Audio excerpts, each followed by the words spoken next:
Hello, everybody. Hello, and welcome back to this episode of Music Discovery Club. We are so delighted to have one of my favorite local artists, Matt Farley, in today to talk about his favorite album. Matt, go ahead and introduce yourself for us. Hey everybody, this is Matt Farley, and I'm here to talk about New Radicals. Maybe you've been brainwashed too. And so this is from a genre that I was pretty familiar with, but not actually. At least I know the main single off the song for sure, which is "You Get What You Give," which is like easily one of the most iconic songs of the late '90s. But the album as a whole, I didn't understand, I guess, all that went into it, and then actually maybe just like kind of the brief fading right after it either. It's below the radar for a song as big as "You Get What You Give." Which maybe you could even look on Spotify, but I mean, I think it has hundreds of millions of streams. Yeah. But then you look at like the next most popular song, and it's like 2 million streams, which is good, but just not so far off the scale. And I'm proud to say that like my best song has more streams than that. I was like, take that, Greg Alexander. But yeah, I mean, basically it was that hit single, and it wasn't even. It feels like they weren't even really a band. It feels like the little I've read about it, it's just like he got these people together, made an album. Maybe did they do a tour or whatever, and then it was over. Not even. So you mentioned that you have a song that has more streams than this, but I mean, maybe just introduce yourself to people. I mean, like, what's your what are a few of the main things about Matt Farley? Well, Matt Farley had hopes and dreams once of being a respected songwriter, an artist, if you will, and he spent years with his band Moe's Haven, just churning out lots of heartfelt, great, poetic songs that earned him no money. But occasionally he would write a silly song, and it earned a little bit of money. And then I'll stop referring to myself in the third person, and and I'll just say a light bulb went off over my head, and I said, if you write a weird song, people will listen to it because it's weird. And so I set about to write 20,000 weird songs about every weird topic you can imagine, and now it's my full-time job. See, 20,000 is, you think about it and you're just like, oh, 20,000 is just a number. And then, but I was looking through your website earlier today, which is very well put together, by the way. Thanks. And then you get down to the lyrics and chords page, and I've never seen that little scroll icon on the right sidebar get so small with my life. Yeah. And that's not nearly all my songs either. So that was my question. That's a few hundred. Yeah. So. But, so that was something where it's like, how long, because there's a lot of people that have devoted a lot of time into basically just analyzing your work. I mean, how does that feel? It feels great. And I mean, the thing is, I'm not cool. So if I know someone is posting about my songs, I'm reading everything they post. I'm liking the post within seconds of it having been posted. I'm aware. I tweeted at you one time, you retweeted it. I'm just completely, I'm so full of the desperate need to be approved that it supersedes my desire to be cool. Oh, good. No, that's the best thing is that I definitely feel there's a creative energy that I do this for like part time a little bit, and I get burnt out, and I can't. I don't know how you have the stamina for this. Yeah, the worst part, the part that no one thinks, it's bad enough to write 20,000 songs, but the worst part is I have to set up every one of those albums, to the metadata. Oh yeah. Yeah. I've typed 20,000 titles. Then I've typed the name of the songwriter for each of those titles, and then I've typed I've clicked whether it's explicit lyrics or not for every single song.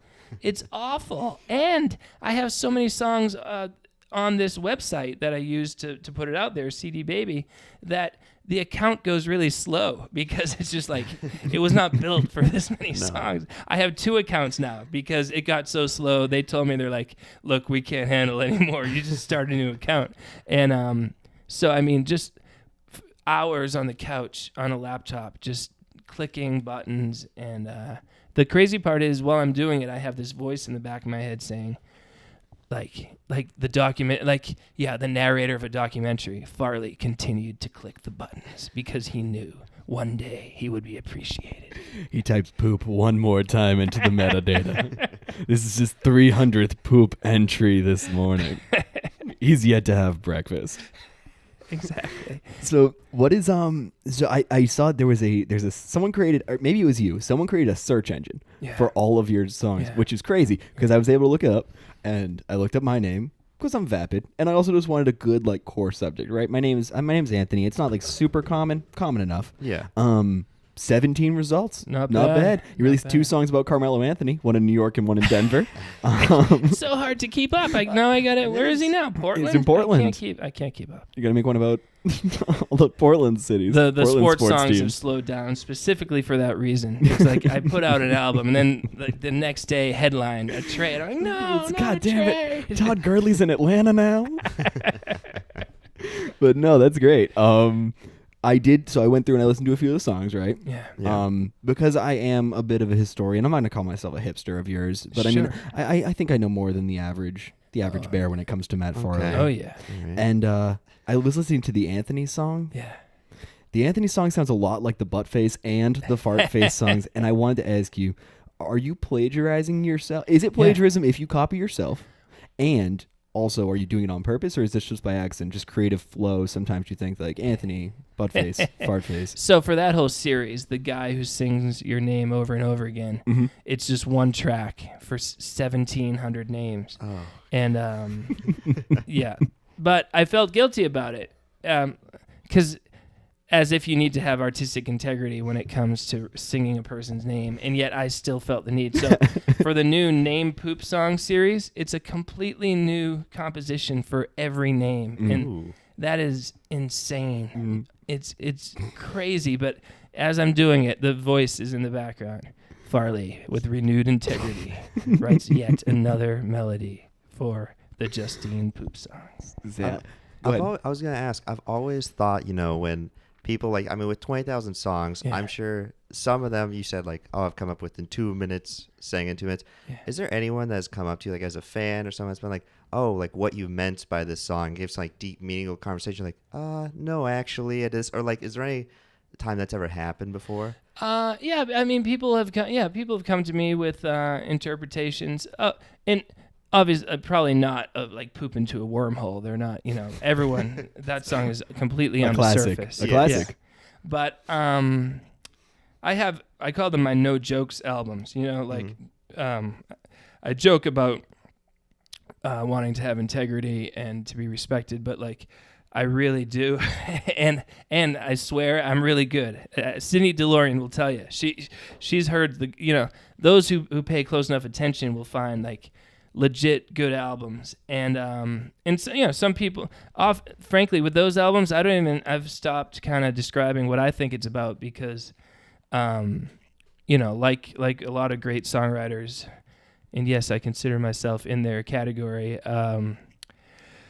It's okay if you interpret it one way, if you whatever you get out of it is cool. So, sometimes or frank, also I do it so kind of unconsciously that sometimes people will point things out and I'm like, "Oh yeah, it is about that."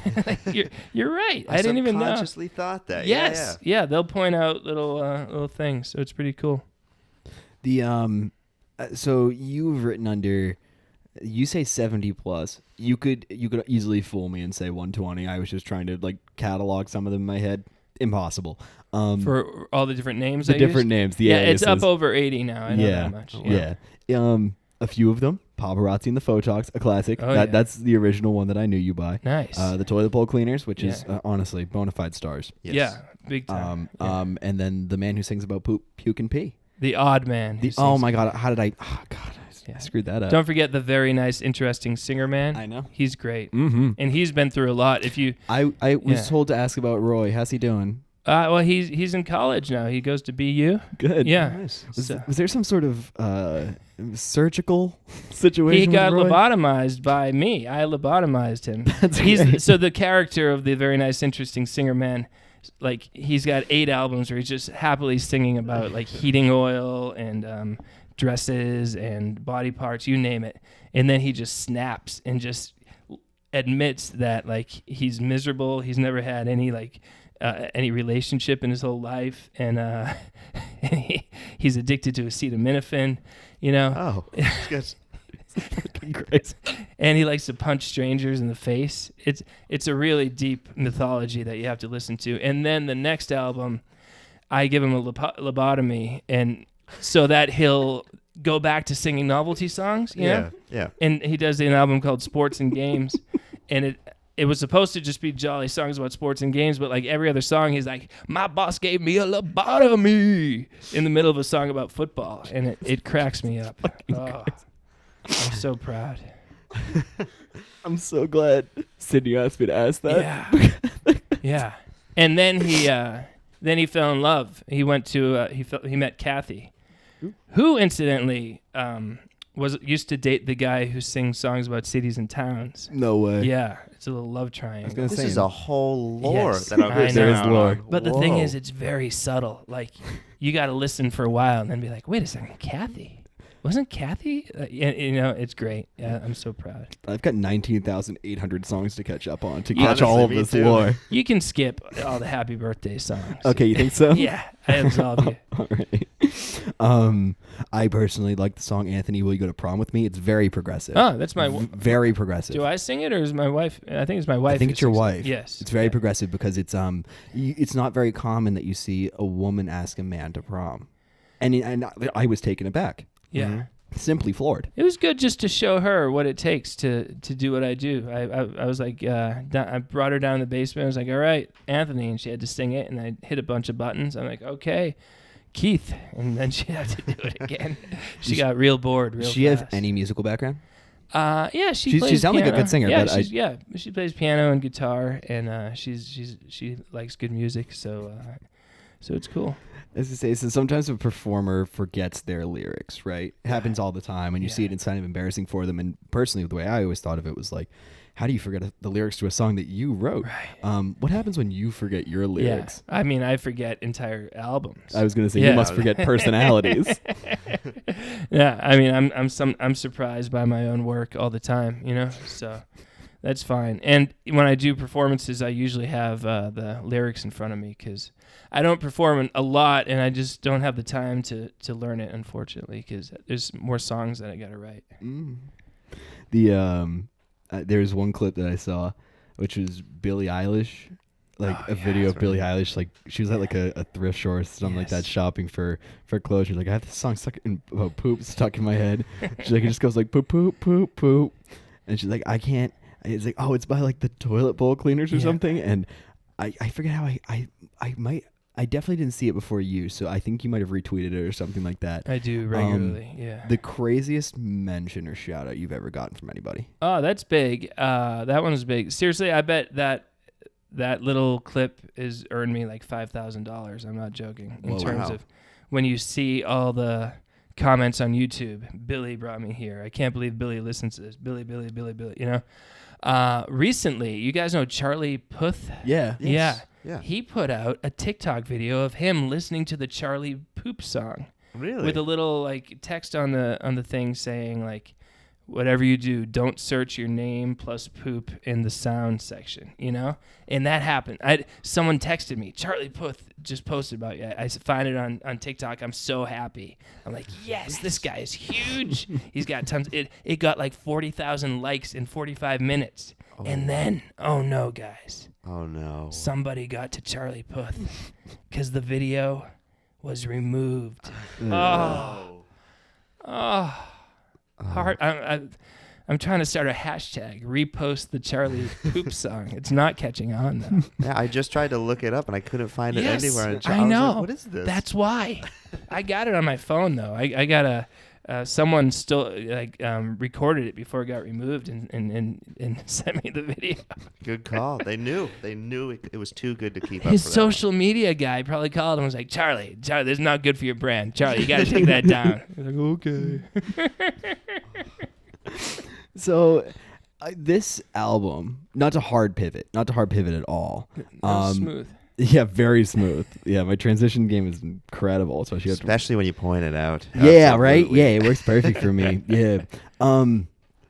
This album as a whole, it's 12 songs, 11 songs, 12 songs, 12 and songs. There's also a Japan bonus track, but we didn't add that to Here, our listen, list. I'll give Matt the benefit of the doubt and say there's 13 songs. How is a man who's written 20,000 songs inspired by a band that only has 13 of them? Yeah, that's a good question. Well, I mean, look, I like extremes. You know, I'm a man of extremes, and so I totally respect his game. Is here's what I did, and now I'm just gonna go back. I'm gonna go. You know, I'm going back in the studio. I'm gonna produce. I'll write some songs for people.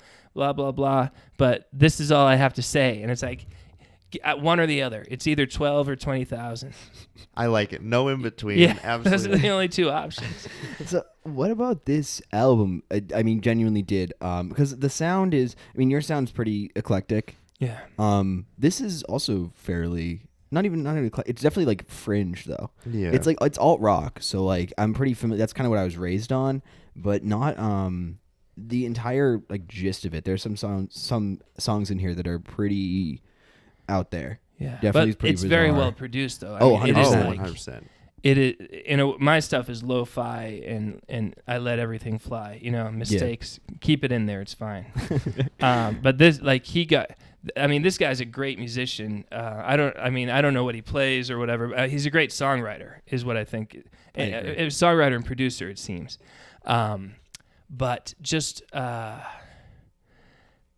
I think he's a few years older than me, but I feel listening to his music on this album, I feel like he grew up listening to a lot of these like 70s and 80s, like they call it like the gold kind of AM pop music, just like pure poppy, like embarrassingly catchy melodies from that era. Yeah, I can kind of hear that kind of going through him and coming out, you know. The same way a lot of Ben Folds stuff from the 90s kind of just has that like they can't help but be like sweet and melodic and soaring, you know? Yeah. But there's like a conflict in the album where he also wants to be edgy kind of, you Very know? sarcastic. You know, and he's going way too far.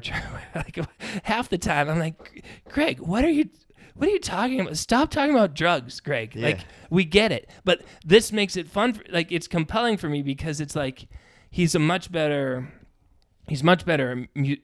songwriter musically than he is lyrically. But he's weird. The way he's lyrically is compelling because it's so just like, it feels like it's just pure him. Just like he can't help it is what the general feeling I get listening to the album. Yeah, and I was going to say, you were talking about like the edginess of it.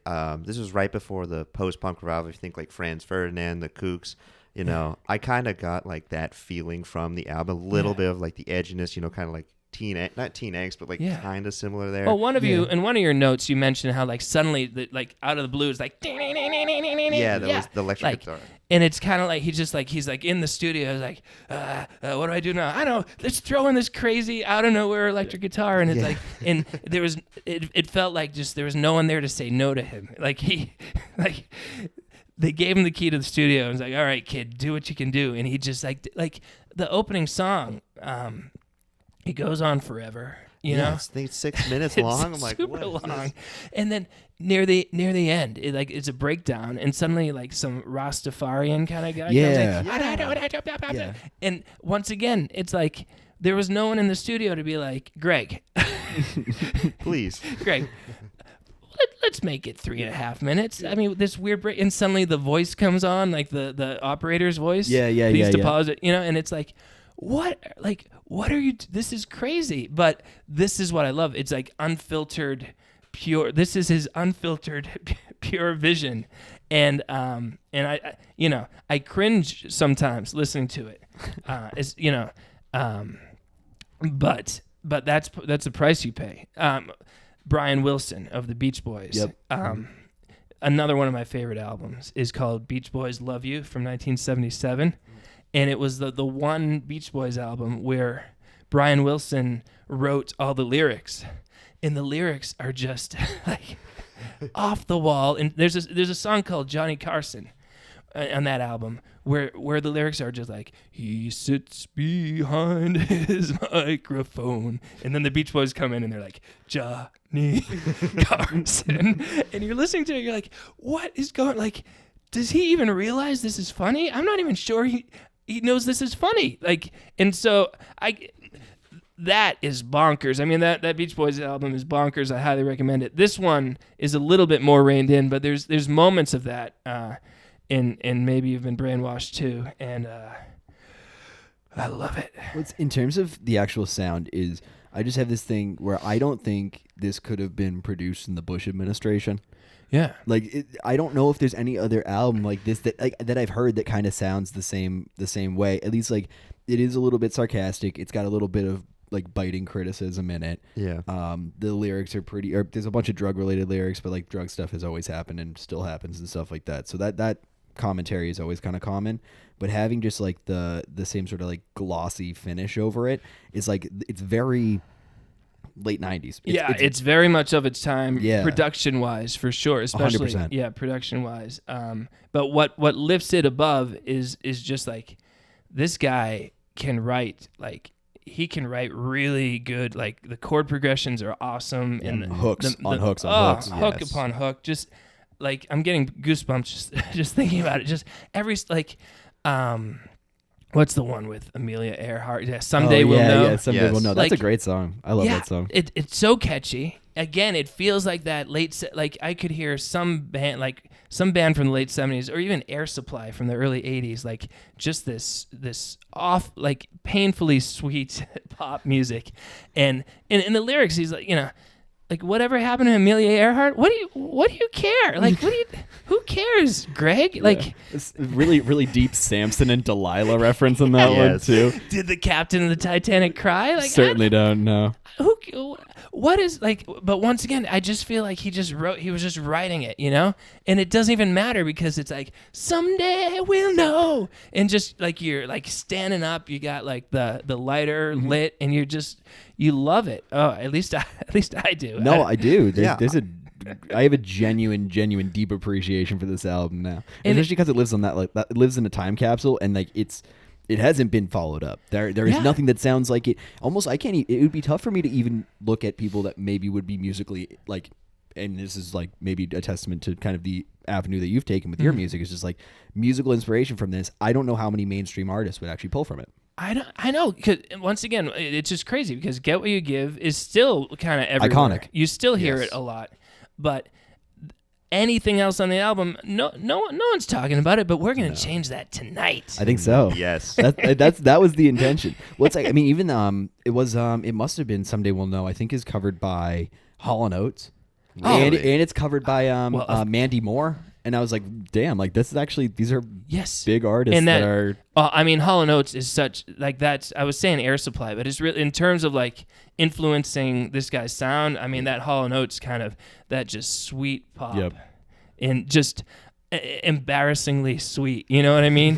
When you're like, no one's around, with the guilty pleasure kind of pop music. Right. Yeah. And like I said, I feel like he feels torn, because he probably knew too. He's like, oh man, my songs are just so sweet, like I don't know what to do, and like we said, then just throw in the whole kitchen sink of weirdness to just kind of cover it up. But he's not fooling us. We know. I think he does that so much at the end of his songs. I mean, to go back to the opener, like when we were talking like the Rasta thing, and and I even put in my notes, like at the start, it felt like it was like utopian, and he was like talking about like a girl and stuff like that. And I was like, at the end when he's talking about like the more money, please, and all that stuff. Yeah. Like, I feel like he's trying to make up for the rest of the song, like you were saying, like kind of sweet poppy. And he's like, let's just throw this in like for the last minute and a half with the electric guitar, the sync, and then let's kind of ruin the rest of, not ruin, but like let's change the meaning of the rest of the song, like some M. Night Shyamalan twist. Like I even wrote in here, he's like, the female, when he was changed, like more money, please. To me, it was like kind of like he was talking like, oh, I'm loving this girl, and it turns out like at the end you find out she's like a phone sex operator, like he's paying her to be there for him and stuff. Like, I don't know. Even in terms of the kitchen sink too, like at some point in the song they're like, oh yeah, all right, feels good tonight. Once again, like the lamest lyrics on earth, you know? Like It's Slow Ride. So what he did was he actually, and I went and Oh, did listened he? to some of his older stuff, right? Yeah. Oh, One of his songs, he You're right. he tried so hard when he was first, like, he was signed as like a teenager. He was Yeah. like 15 or 16 or something like that. Yeah. He basically Michigan Rain, I think, is the name of the album. Or yeah. or no, it was Michigan Rain, then another one that kind of recycled some of Michigan Rain. But whatever. And Keep going. there's one where he goes in and he was like trying like way too hard to be edgy and stuff. And he's like, "Here comes the lawsuit. Here comes the lawsuit," Right. and then just sings "Slow Ride," and it's like I don't even know who sang "Slow Ride," and I don't think They're that, not paying attention. I don't think Yeah. they care. Mhm. Yeah, Greg didn't make ripples on it, and like that song probably wasn't relevant for 20 years before he decided to cover it. Yeah, or I rip it off. tried to listen to that album, and you can hear like moments of what he would become. Yeah, you know, but yeah, it seemed like he just didn't have like maybe the right like vessel to actually get it across. seems like, yeah, he was like 19 when it got released Yeah, or whatever. yeah. So it's like, you know, but it's just an interesting career. You know, it's like, okay, so this guy, he's a teenager from Michigan. Did you read he's a Jehovah's Witness or something? So I didn't know that, but then one of the songs is literally called Jehovah, made Yeah. this whole, and yeah. I was like, okay, I guess it makes sense. Yeah, well, it Yeah. seems like he's working through some of that stuff. Oh yeah, there's another song about faith in here. in later this on. in the whole album. Yep. And but then, you know, he's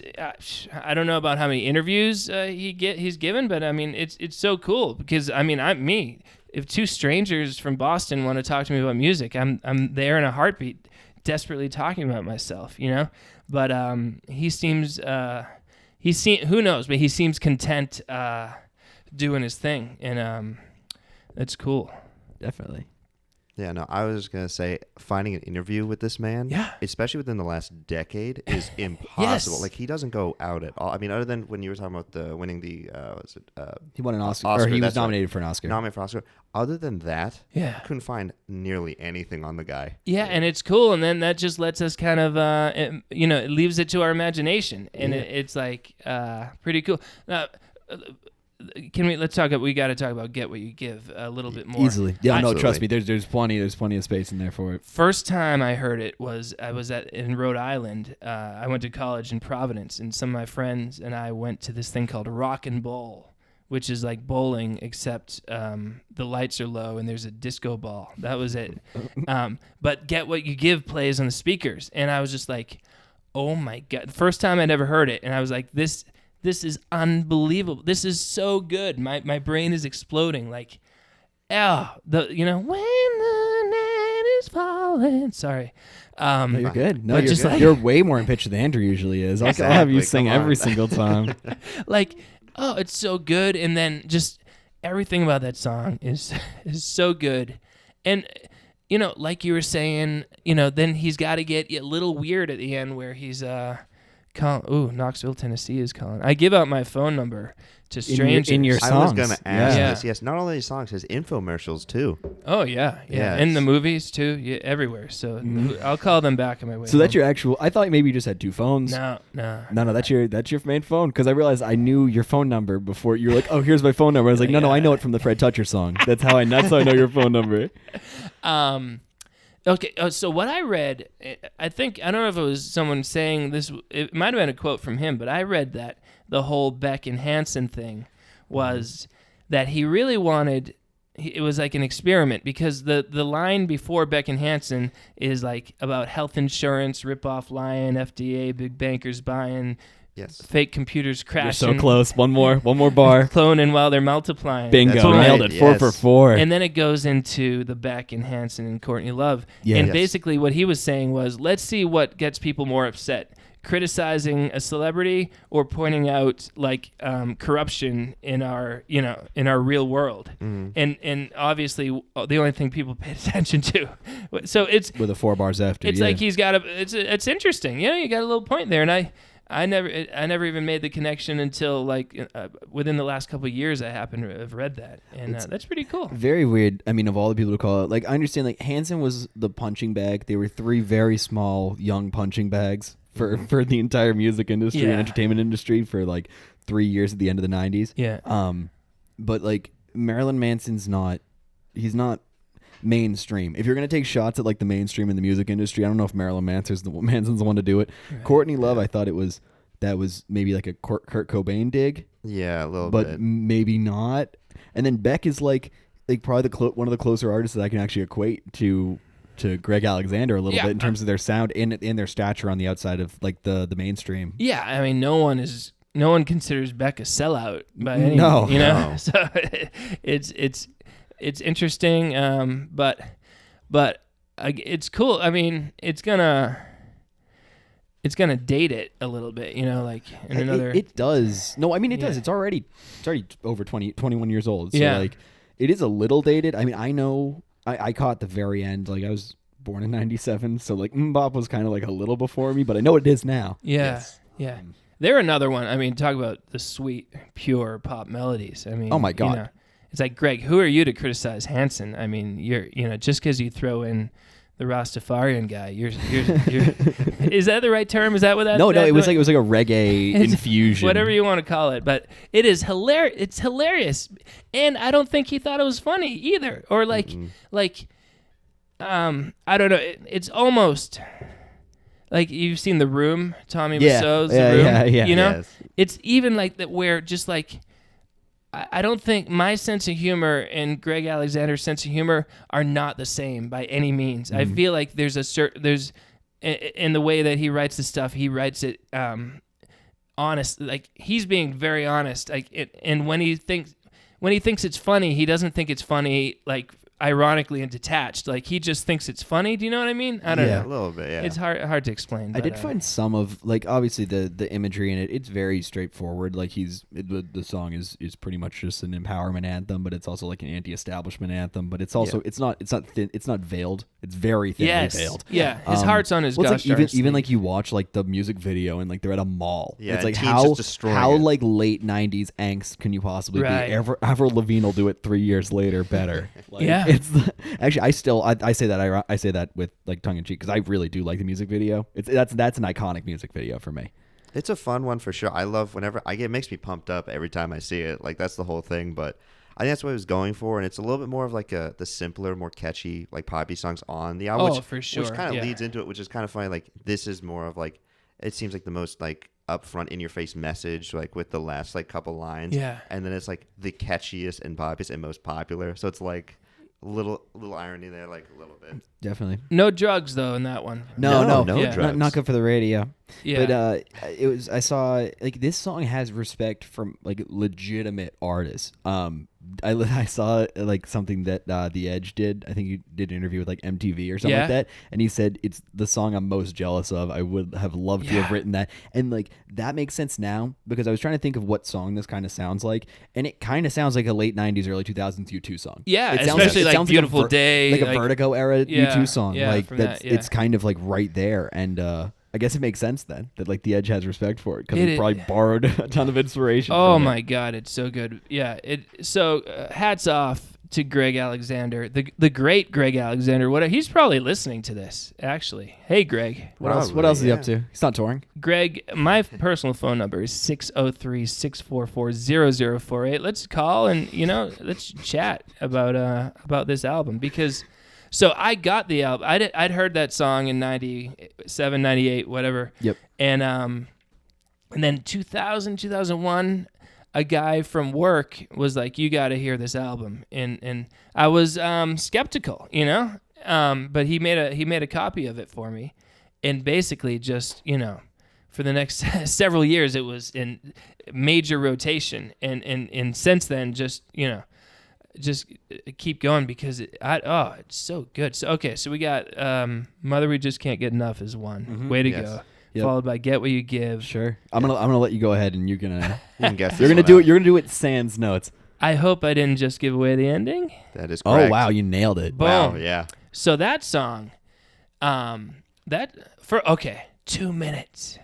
I know. Breath of fresh Yes. air, quite literally. 2 full minutes It's of a just breath compared to the others. just weirdness, right? Yeah. No, 2-minute intro, right? It was a 2 minute Yes. 2 minute Yes. That's what I'm intro saying, yeah. with Okay. just like Just making sure. Gibberish acoustic vocals. noodling. Gibberish. Yeah. Yes. I thought it was so interesting though, because at the end it's just gibberish vocals. You can kind of distort a little bit, and you're like, "What is happening?" I thought it was kind of nice though, in the way where like it's all gibberish for the first 2 minutes, and then it like kind of cuts down, and then you hear like his like a very distant voice go, "Shut up," and then it's super calm. And I really loved like that transition. Although the intro was extended beyond 2 minutes, but it was just a good transition from this chaos into like this calming nature of the song. Yeah, and it's the whole kitchen sink thing. You know, again, he's going with. He's like, I'm gonna start this long song. Well, how long is that song? I think it's like 6 minutes. Again, 5.5, something like that. Yeah. So, like, we don't need an extra 2 minutes of gibberish, but I'm gonna do it. I'm gonna put it in there, and it worked. And then, I mean, this one is kind of clever in terms of the story that it's telling. You know, about some like crazy relationship. You know, drug fueled relationship. Mm-hmm. They kill her dad accidentally. And then they sell his body parts, and then he gets arrested. I mean, a lot is going on in this song. Very lyrically dense. When I was listening to this one, I sit there and I try and analyze just how, like, because obviously albums, when you put them together, they are done to sort of usually tell a story or at least like get a message from like A to B, from like beginning to end. And I always see after obviously the main single, the hit, they knew it was going to be a hit before they released You Get What You Give. And then you go into this song and it has like a 2 minutes of just noodling and like messing around. Yeah. And like that's weird to me because sometimes right after the hit, they always try and capture that energy. Yeah. At least carry it over into other songs that have that same sort of hit potential, but maybe not like the vehicle on their own. Yeah, this is bold, frankly. It's really strange. Yeah. And that was the one thing that caught me off of this more than anything else was I was just like, you just released, it was like number 37 in Rolling Stone's top 50 songs of the 90s. Like you released it, you knew you released it, and then this is the one when there are other songs on this album that are really good, like really, including good. The one that comes after that, exactly. Which I believe is "Don't Want to Die Anymore." Is Bingo. That right? Nailed it. Yes. Which is an interesting choice because I mean we've talked about it on some of the other three we've done where it's been, you know, like song placement is so important. Yeah. It feels weird to like you're saying, having this super hit into this gibberish vocals. You're riding like, here, and then it just falls into this. You're losing chasm. them. Someone was like, Greg. You got other potential hits here. I mean, people are going to hit play and they're going to keep rolling, and they might love the next song, and that could become a hit. And he's like, no. Nah, he needs Sorry, 2 minutes. we're not even releasing this album. He's probably like J.D. Salinger. He's probably got like several more perfect pop albums just sitting in his closet. He's like, no. He said, I saw one snippet of an interview because, like I said, I can't find an interview anywhere, but someone paraphrased an interview and they said, apparently he has like 10 albums of unreleased New Radicals music that may honestly never be released. But Greg, we know you're listening. For you're the listening, love bud. of humanity. We know. Put it out. That's right. Release the tapes. Sheesh. Sneak peek. Sorry. I was going to point out, I remember we were talking the kitchen sink electric guitar thing. Yeah. This is another one, which I think is like the third song in a row, where the electric and like slash like slide-ish guitar comes in like a minute before the ending. Yeah. And I'm like, why? And it's only for like 10 to 15 seconds, and then it's gone. And I'm like, what is going on? Did you pay that man to play the pretty much. Did he get paid for the hour? And it's like, I don't mind it, but it just feels like what you said. He's just like, hey, just throw in this at the end. And I'm like, where is this? And it shows up a little bit late in the album, like in more time than 10 to 15 seconds a song. But I was like, what is happening? And that's great because it's like an aural AURAL assault, you know, like, and just when you think, you know, you've got that, you know, you've been listening for 5 minutes, like, all right, I know everything this song has to offer. And then boom, he throws something weird in there. I love this guy. Vocally, right? Not the world's greatest, but I was trying to figure out who he sounds like. To me, he sounds like somebody. And it wasn't until this song that I think he sounds a little bit like Mick Jagger. For sure. But that's the only one that I can actually relate to him It's very bit. nasally. Yeah. Especially in Don't Want to Die Anymore when he's doing like, 2 ounces pain. Sorry. But he especially sounds like Jagger in Maybe You've Been Brainwashed too, which is that kind of like spooky kind of vibe. We'll get there because I listened to it yesterday, and boy, you have a lot to say about that. I had an anxiety attack, and this song didn't help. It's spooky. It really is. But I said he's not a fabulous technical singer. When he hits some of his high notes, which is like I guess a little bit outside of his range, he strains and is a little off like sometimes, not like terribly off, but it's the energy and tone thing, Yeah. that's what reminds me. Like Jagger's not the best singer either, but Right. it's just sort of what it's the energy and like the actual Yes. passion and emotion Yes. behiund his voice that means a lot more than the actual Yeah, notes that are coming it's out. the energy, the Yeah. bravado, he goes for it. And I mean, the whole it's a tour de force. There, I said it, folks. This album is a gosh darn tour Put it de on the record. force. Put it on the record. Noted. But what did you I think I like this song, but I do like the next song a lot more. I like Yes. I don't want to die anymore a lot more than this one. I agree. Yeah, I like him. I like this one because it's so weird. You know, Mm-hmm. I mean, the opening line, minus the gibberish, is she wanted to be a nun until the fateful day we met. You know, and it's like I give props in terms of an opening line, because the next song is what is it? It's like 2 months of fun and 2 years of pain or something like that, you know. Mm-hmm. And it's like it feels a little run of the mill to me, you know. Versus it's pretty far out. I hope I didn't just give away the ending. So I give him props for wow, well done. I give him props for that one. But then the next one though is more run of the mill, but it's basically like a perfect pop song once again, you know, like it's got like that pre-chorus, you know, wanna live, wanna do, you really screw my world, you know, and then it goes into don't want to die anymore. But the fact that the lyric is don't want to die anymore kind of makes it a little less accessible, you know, like Mandy Moore is not going to have a hit singing I don't want to die anymore. No. Yeah, that one doesn't play at a middle school dance. But yeah, I mean, I can't get over how like sure of himself he seems like in all these songs. Just like, yeah, here's another perfect pop song. Let's record it now, you know? Yeah.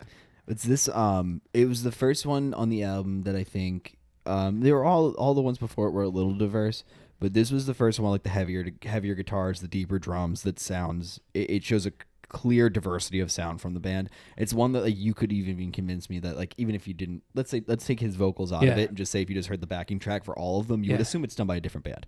Yeah. Yeah. Yeah, for sure. And it's basically like him being like, yeah, I can do this too, you know? It's like the whole album's like a demo reel for his future career as a music producer, you know? He's like, yeah, I can do anything. Gosh darn it. Ooh, does Farley know the 5th track? We're up to track 5 here. We are. Jehovah made this whole joint for you. Jesus Christ. I think he gave us a little tease. Was I there. right? Yeah, I think he you was. were. I think that was He a said big market slight tease. pause. So was I right? You were right. Oh, phew. I 'cause felt like you on were the just money. building your suspense. head. You shook your head, and I thought you were saying you're wrong, but you shook your head in I shook my in head because I was admiration. trying to figure out how to spell Jehovah, so I Yeah. could look up the first verse of lyrics because I don't know the lyrics. Or I mean, I listened to this song and I pulled up the lyrics earlier. I can't decipher what they mean at all for the life of me. At least like a think deeper meaning. He's singing about this girl Carolina who's like a kind of, it seems like a anarchic or left-wing anarchic revolutionary sort of, you know. Yeah, And- later in it, definitely. Yeah, and so just kind of singing about her, it potentially my least favorite song in the album. Yeah, I was gonna say it's not high up there in terms of quality for me. And personally, in the bridge, there was a lyric that seemed super sarcastic to me. It was the first step to a successful revolution. Yeah. is destroying Yeah. all competing revolutionaries. Real deep shit on her mind. Yeah. To me, that sounded like he was being, at least the way he was saying, was super sarcastic and making fun of her a little bit. And I was like, all right. I had that note down too, and what I was saying is, if he hadn't explained the Beck and Marilyn Manson song, if he hadn't explained those lines as admiration later on, I would have assumed it's a callback to those and being like, oh, those are revolutionaries too, but so am I, so I got to take them out too. Like that's the correlation that I made, but instead he went and he backtracked on the Marilyn Manson thing. I was like, no, big fan. Please don't stomp my throat in. I like my face bones where they are, please, Mr. Manson. But yeah, no, I definitely like at least the first verse seems like complete gibberish. Not even gibberish. It's just more like I'm having trouble pulling it up because I can't think and talk at the same time. I have that issue. Yeah. But the second verse is definitely tongue in cheek, like more like stop and smell the roses, but also just like, yeah, you think you're the first radical No, Yeah. we're new radicals. You just wait until we have That's wait until fine. what we have to say. I didn't even think of the fact that the band's called New Radicals. Yeah. But and again, it's the whole thing with just like his way of approaching a topic is very different from mine, and it just, I guess it's refreshing for me to just hear him just like, it's kind of a lot of obvious stuff in that song. How she's mad that other nonconformists listen to the same obscure band that she listens to. Yeah. And stuff like that. And it's like, yeah, okay, whatever. And then like Jehovah made this whole joint for you, Carolina. I mean, is he talking about drugs with the joint thing? Yeah. Like, I don't even know. That was the first one that I made because like Greg doesn't shy away from talking about the marijuana when he gets the opportunity to. Or Absolutely. LSD later on. He loves it so much, and he just wants it's almost like he just found out about drugs like oh my God. a few days before he started writing the album. He's like, oh my God, there's these things called drugs. Let me take a guys. toke on this doobie before I write the next song.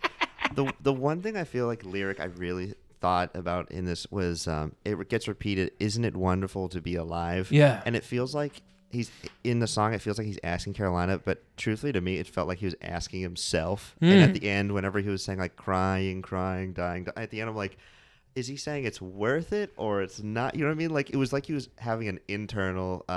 What am I trying to say here? Yeah, internal monologue back and forth. Just internal just like, struggle. Yeah. Yeah, just like internal struggle. That is a good point, but I really want Greg to answer for himself. So, Greg, you already heard Matt's phone number. Just shoot him a text. Let us know the deeper meaning. You don't have to do an interview with us. I know you're very secretive. It's weird because we do talk about like, the secretive thing a little bit. Is like you could tell like in the album released I think in November of '98 or October of '98. The main song hit in like in October or no January of '98 or '99. Sorry, Yeah, I can't think about time. We understand what you mean. In January of '99 is when You Get What You Give like took off. The whole album took off. They were planning like a UK tour because this went like number 1 in UK or number 5. I think it was number 1. But he went and they canceled the whole tour. But you could tell in like he was doing some like MTV performances and stuff like that and like live performances. He was wearing his bucket hat, his signature bucket hat, like over his eyes. Yeah. Which is basically it's a telltale sign of any performer or artist that's doing that doesn't want to be famous. Right. Yeah. So I mean, like, even the cover, that's what he's like in the cover, right? You don't even see his full face. Yeah. Well, it's like Sia does it now. Daft Punk has always done it. Deadmau5, the producer, does it all the time. They don't want to be famous. They want their art to speak for itself. So I mean that definitely that speaks for itself a little bit when you go like, oh yeah, I could have known. You could have known in February that he was going to drop off the face of the map. You might have thought he would do one tour or whatever. I'm sure he pissed off his label so bad. Oh yeah. I mean, yeah. Oh, well, I could find like sometimes when people claim they don't want to be famous, I'm like, yeah, knock it off. Why are you releasing all these albums if you don't want adulation or something? But it feels authentic from him, and especially followed up by the fact that he released essentially nothing, on his own from the that next point 20 years. that point forward. So yeah, it's cool, but I mean, it's a real like his persona on the album though is very like braggadocious and just like out there and extroverted in the studio at least, Yeah. Was the next song? Do you know this next song? I'm gonna give you every opportunity. So wonderful to be alive. Someday we'll know. Oh Yes. hell yeah! Love hell it. yeah! Wow. Okay, well, before we get to it, though, just that little moment there, isn't it so wonderful? That's like another Hall & Oates, just this pure, perfect pop. I mean, it's my least favorite song on the album, and it's still like so catchy. This is your least favorite song on the album? Jehovah, yeah. Oh, no, Jehovah or Someday We'll Know? No, Jehovah. Okay. Someday We Know is, it's once, it doesn't stand out, but I like it a little bit better. And I think, was this the one that someone covered it and had a... This has been covered a few times. I think it was also in like A Walk to Remember or something. It was. No, Yeah. that's I think where it was covered by Mandy Moore. Okay, because yeah, I think that makes Mandy Moore sense. was in A Walk to Remember and then she covered the song. So interesting. So tell me, I mean, maybe talk about what you think about this album and then maybe finish it off with why it's maybe not your favorite. This song. Yeah. What song is it again? Someday We'll Know. Someday we'll know. Someday We'll Know. the lyrics. It's like, whatever happened to Amelia Earhart? Like, it just feels so obvious. Like, what thing, like, oh, you're picking like the most obvious, the Titanic. Yep. And Amelia Earhart, Uh-huh. like the two like 20th century like biggest things, sort of, you know, like. How do you get to Atlantis? And did the captain of the Titanic cry? Like, who cares? I don't know. Like, this is what you're thinking about, and like, and then it applies to and then I'm thinking about the time that I met you for the 987th time tonight or whatever, you know, and it's just like the lyrics just feel a little trite, or that he's trying to make them distinctive in the most obvious way, sort of. So it just doesn't. Just the lyrics, but otherwise, I mean, someday we'll know. Super catchy. So stuck in your head. 100%.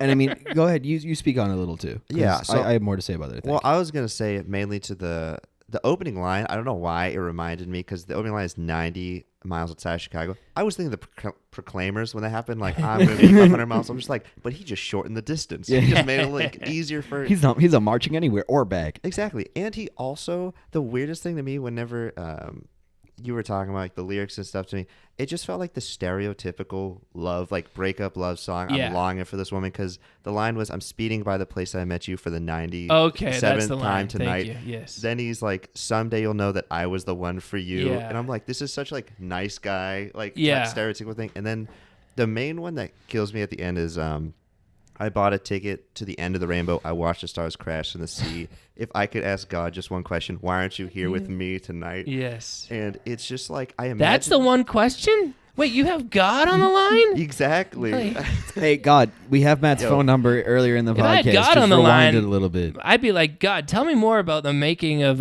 New Radicals album. Because, Yeah. I mean, that's a real mystery. It was just such a stereotypical like callback. I just remember this dude at the end of at the edge of a cliff looking around like, oh yeah, this sunset's nice, but I wish I just had this woman next to me. It was sad. I'm like, what is this stereotypical the Notebook type stuff? I don't Teenage, yeah, like it's like a poetry by a 13-year-old, you know. Exactly. I will say, and maybe this completely outs me as just someone who doesn't usually follow or care about lyrics. Here, right? I'll backtrack a little bit and set this up better for myself when I embarrass myself in front of the both of you. Let it out. I for the longest time don't, and I think even now, like since we've been doing this, I have more of an appreciation for lyrics because I've taken more of a deeper dive into them. But to me, and this has always been my philosophy, is that lyrics don't make songs. They don't make songs for me. Yep. Like if the song isn't catchy, if it doesn't have a hook, if it isn't like built really well, if it doesn't really appeal to me on a musical level where I can just shut my brain off and enjoy it, I won't like it. Doesn't matter how good the lyrics are. If I wanted to absorb just lyrics, I'd read poetry. Musically, this is one of the most perfect songs in the entire album, and I think to me, even now listening through all of this, like Get What You Give has been stuck in my head for 20 years. I think in some level, I think there's always been a little part of my brain that's been occupied with it. But I actually kind of like the "If I could ask God one question, why aren't you here with me tonight" line a little bit. Interesting. Okay. It is very shallow, and not even shallow. It's just very like amateur, sophomoric, sure thing. But it works. No, and no shame there too. And, no, absolutely. Yeah, and frankly, if you look at like the Great American Songbook, like Cole Porter, or music from the 30s and 40s, a lot like just great songs. The lyrics are similar to this one. If you look at just cheek to cheek, heaven, I'm in heaven, and blah blah blah blah. It's not deep poetry, and that's fine. And I feel the same way, like you said. I mean, it's only from listening to the album, for 20 years that I'm really picking apart and finding out what my least favorite one, like my least favorite. But like you said, I mean, it's so catchy and it's so good and it's in my head all the time. So we're grading on a scale here where it ranges from A- to A+. Yeah, that's kind of what we've done the whole time. So like we did a Strokes album. We did Is This It by the Strokes, which is one of my favorite bands and an album that I love.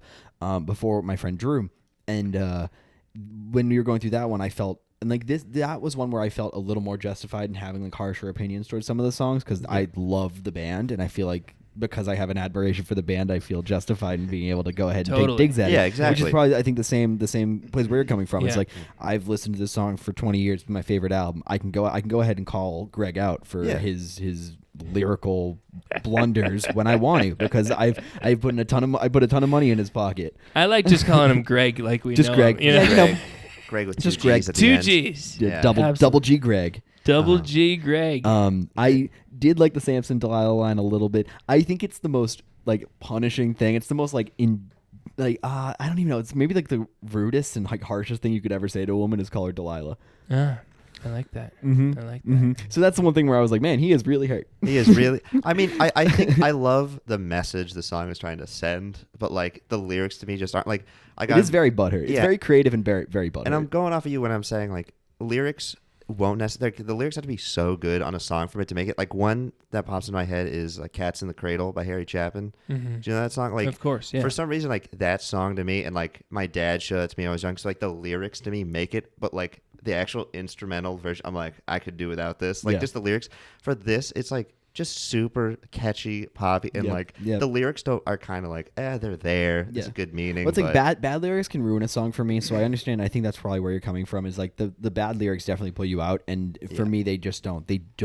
They're not so bad that I'm completely taken aback. I could hear. I imagine a lot of scenarios in the studio for the making of this album, but I could, imagine someone saying to him like, "Greg, couldn't you do a little better with these lyrics?" And Greg saying, "It doesn't matter.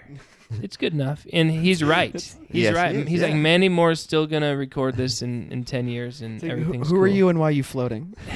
I will say this has probably one of my favorite openings to a song, from like the acoustic guitar to like the really light vocals, Yeah. the subtle drums, and then like going into the song. Yeah. I think it was like the best like 30 seconds. Definitely better than the what was the 2 minutes of gibberish? yeah, I didn't just give away the end. Like, yeah, it was way better than that. And this one was super subtle, like really peaceful, and gave me that Yeah. vibe. And that's why I think it was my favorite opening to any song on this album. And 90 Miles Outside Chicago is a good opening line, too. I think. Very, Yeah, yeah. So, we've all been won back over by Oh, yeah. by this song. I think the next song is Maybe You've Been Brainwashed, too. That is Maybe you're correct. right. The title Maybe you're track. right. The spooky. There. So- I'll let you guys get into it, because my story on this one is like quite literally yesterday I was listening to this and it threw me for a bit of a loop. But go ahead. Used to. I was just gonna say, like, it gives me kind of like a bluesy, like I'm in a saloon type vibe, like an old western saloon. I don't know, like from the guitar and the way it was working, like, and like I'm alone, like just I don't know, like it's a horror film, like a cheaply made horror film.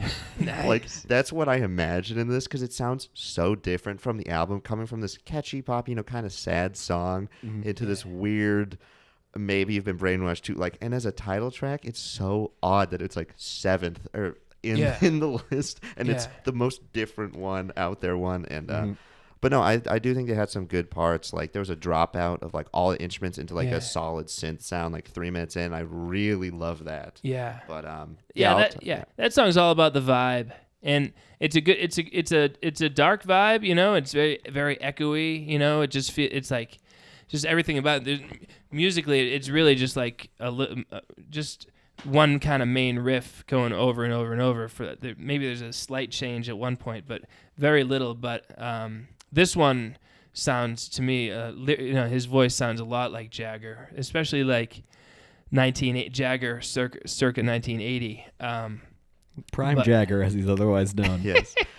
And there was something else about this. The lyrics is that I couldn't understand the first time I was going through like what he was saying. I still don't know what he's saying. And I read, and I was like I'm like reading the lyrics, and someone like forum was pointing out, it was like it was possibly meant for the listener not to understand, so that way they're forced to go read the social commentary, Yeah. because the lyrics are out there, like on just out there on Google, like that he's actually posted. Okay, yeah. So it's like he's like, I don't want these people to understand. I want them to go and read what I Yeah. actually mean. Because he's got it's- crazy delay reverb going on his Yes. All right. vocals, and I like, but I just like it. I'm very happy. I could listen to that 5 times in a row. Now, tell us about your anxieties. Please, I'm waiting for this. All right. So I was listening to. I did my deepest dive of the album yesterday, so I listened to all the songs pretty much through. But I was doing like a lot of times. I listened to them like 3-4 times in a row just to get like everything down. Yesterday while I was working, and so I was having a very stressful day at work. I was generally just feeling pretty anxious. This song comes on, trips me directly into an anxiety attack. I was like, what the fuck? My main like Spotify playlist is called Mood Swing, and it's mostly because they're all songs that can pull me out of a deeper place if I'm in it. You know what I mean? Yeah. This song is never going on that. Not even close. Yep. So the shallow drum beat and like the echoing background vocals when it was alternating in the beginning, it was on like the mono, and it was just going back and forth, driving me nuts. All right, you go all the way through. I think it was designed to give me a panic attack. So Greg, well done. They should play this in Guantanamo. Well played, Greg. Oh, they probably do. They probably do. That echo, you know. Yeah. In a prison cell. Yeah. I mean, that is just bouncing around. I felt like I was in my own personal prison. Yes. So, but at 3:20 is probably the worst part of the song for me. All the instruments drop out except for the drums. Yeah. And it goes and it's like, but it does like basically just like 4 beats, but then it cuts. It's like a hard cut. It'll be like dun-dun-dun-dun-dun-dun-dun. And then it'll go right back into it again, and it's like it's not being played live. I know it isn't. You can hear that it's. It sounds like a CD skipping. Yeah. And like then there's like wailing over the top of it, and I was in my own personal hell. And that is Greg. That is the highest of compliments. Absolutely. Yes. We want you to know that. Yes. The No sense of hopelessness I got when I listened to this song is what I really love. Mr. Alexander. I wanted the Sir. noise to stop. I wanted everything to stop. It's so cool. Like I think he's not even 50 years old yet, you know? No, probably not. And I just imagine him sitting high atop like a hill in a very nice house, looking down upon the land, just knowing that this is his kingdom, you know? In like a velvet smoking jacket. Just like, I'm Greg Alexander, and I have nothing left to prove. Yes, that's right. 2 G's at the end. He's still he's still triggering anxiety attacks. Sure 20 is. years later. Sure is. Sure is. What's the next song? Now we're getting And it's something we need after that last song. Okay, Give me a yeah, little we hint. need Don't give some no hints. sweet- There's no hints. It's a little hint. We'll give him hints if he asks for hints. I'm torn between Technicolor Lover and Flowers. Is one of those correct? Oh, for 2, I surrender. We are in need of a miracle. Ah. Yes. Look for love in Memphis. Look for love in Rome. Now I finally got you. Just want to take you home. Just, oh my God. Hall & Oates. I didn't even make the connection till tonight. Like, this guy's got Hall & Oates in his veins. Yeah. Written all over it.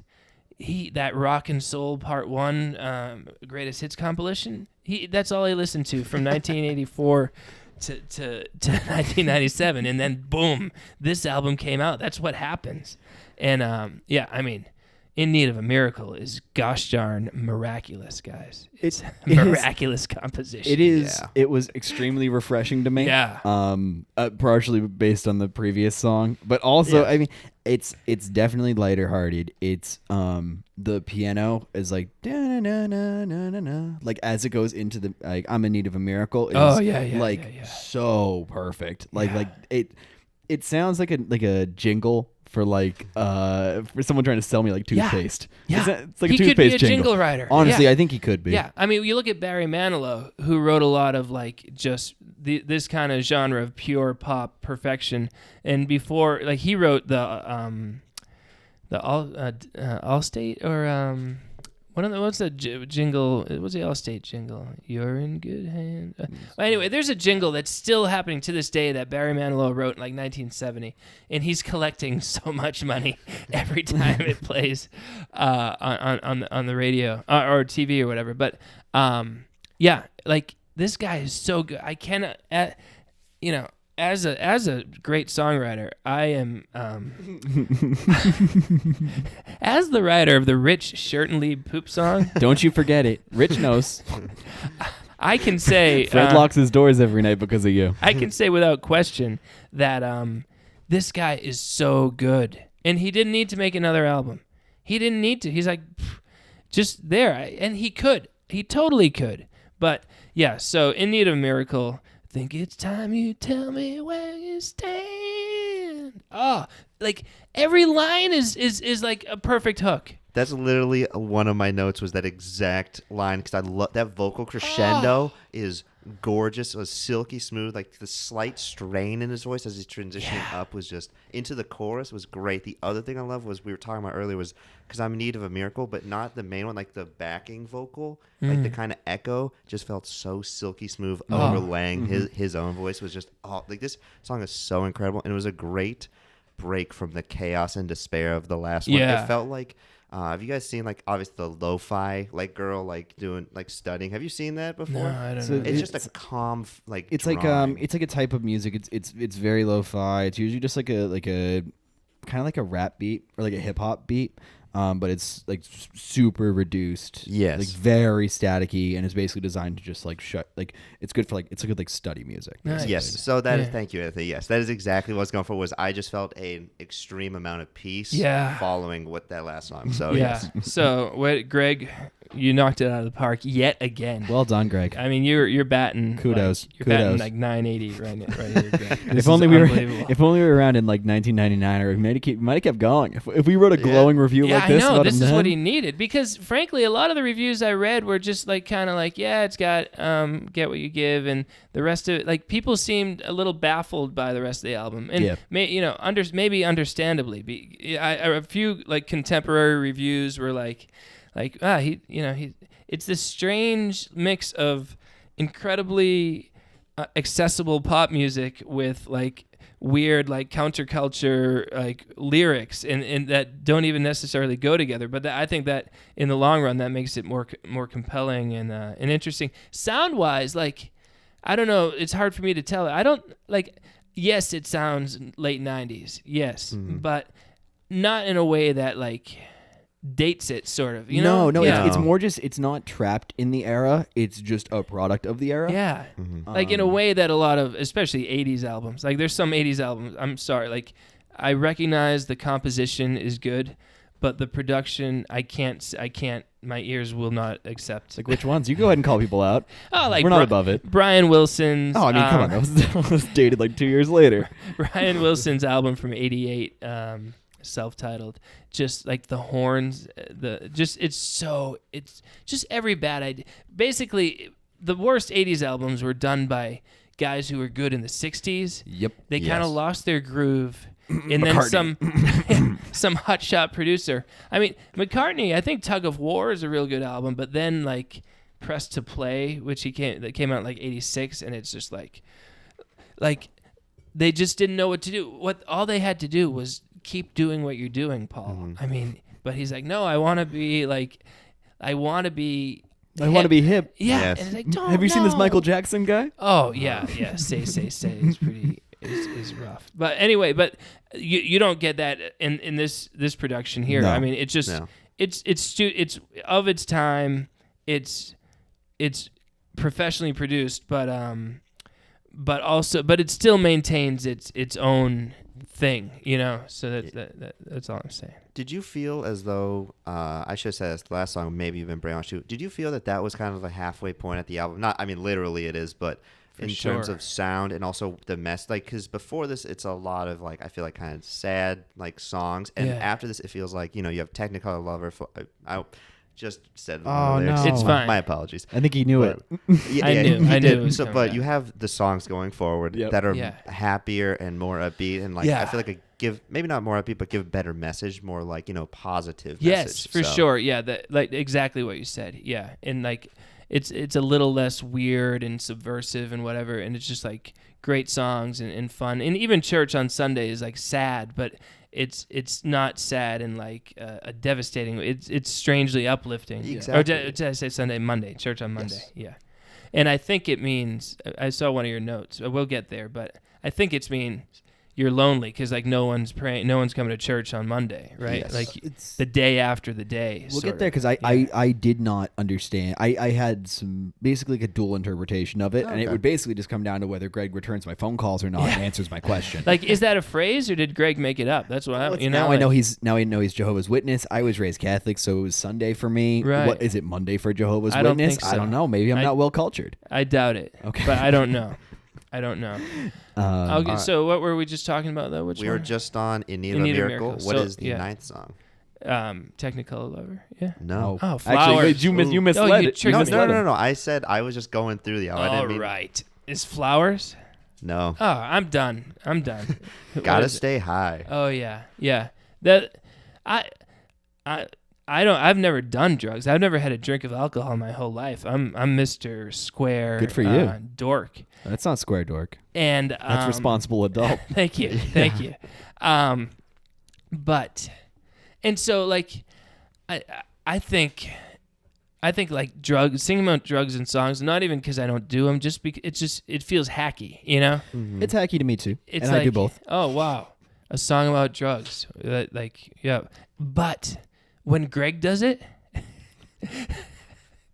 it's okay It's because okay. Greg. it's pure. Like he means it. He's not just like, oh, what's cool. No, like I said, he just found out about drugs. It's Just really enthusiastic. super enthusiastic about it, and so it's fine. And so yeah, that starts with that piano, boom, boom, boom. Yeah, and I got to stop saying it, but I can't because just once again he knocks it out of the park with a great what. So that's the 9th or the 10th song. That's the That's ninth. the 9th The song. 9th song of the album, and once again.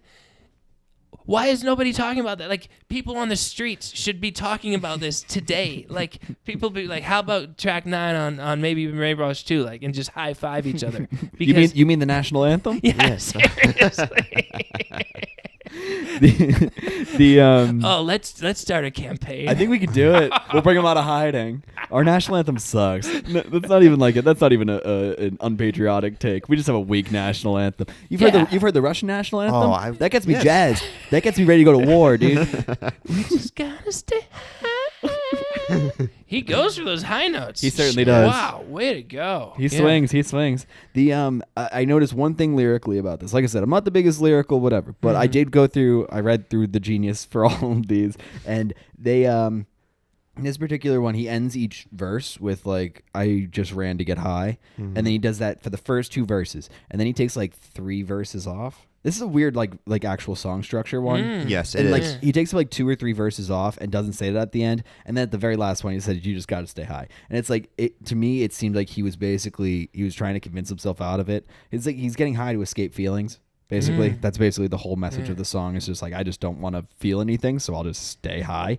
And then he like slips off and he starts like talking about being like vulnerable and how good it feels to feel feelings. And then all of a sudden, the last one he brings it back again. He's like, "Nope, I'm just gonna keep staying high." I also got a dual like interpretation. I understood like the drug aspect of this. I also kind of, because the idea of love has been present all throughout this. Yes. Yep. So what I wrote was that it shows off like the idea that love can instill a new sense of life in someone. So like the sense of highness you get like when you get a runner's high, but it's Yeah. not drug. And this one lover's doesn't. high. Yeah, you're right. This one doesn't necessarily have to be a drug thing. When you The one song that mentions being high, it might be the only one that Yes, isn't about I know. drugs. Yes. Seriously. I was like thinking like you just gotta stay high. His ending lyric was more about being loved and loving this other person in your life is like finding a new way of getting high. So maybe he's transitioning from like narcotics into feeling love.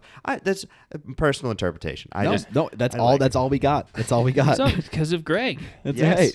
He's leaving us hanging. I just want to that there's like the sort of a bridge-ish line. He's like, "Lover, something about you pushing me, pulling me." You know that little part? Yeah. That's just so great. Oh, like every corner he turns, it's a little surprising moment, and it's right and it's perfect. Way to go, Greg.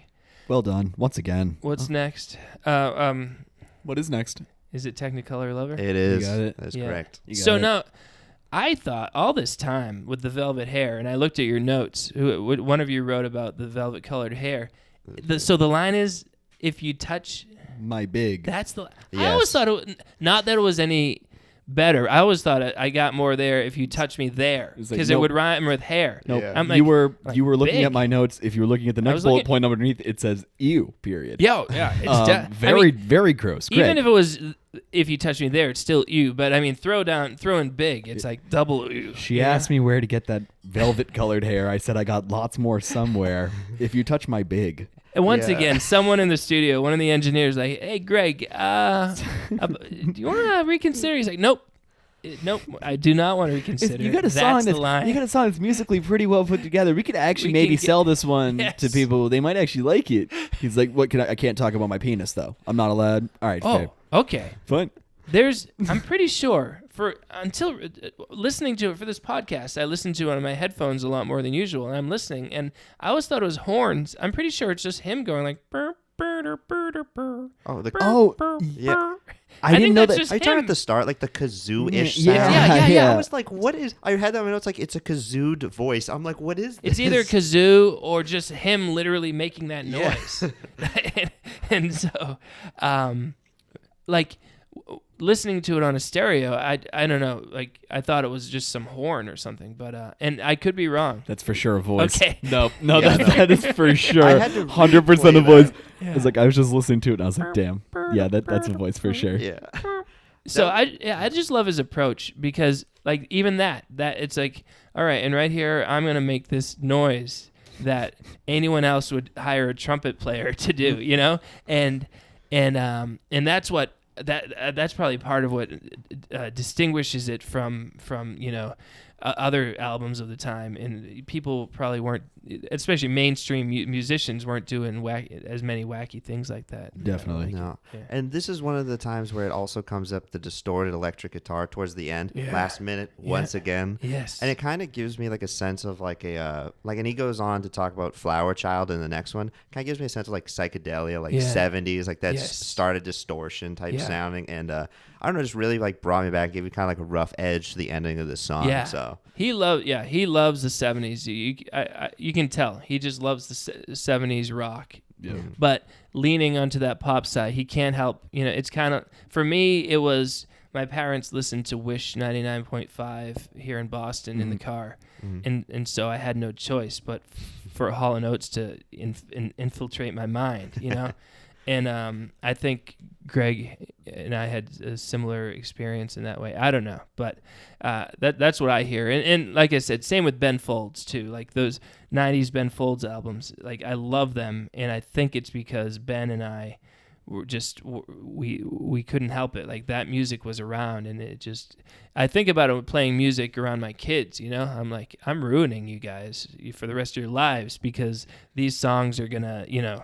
You can't help but love them just because they're going into your brain at this impressionable age. So it's cool.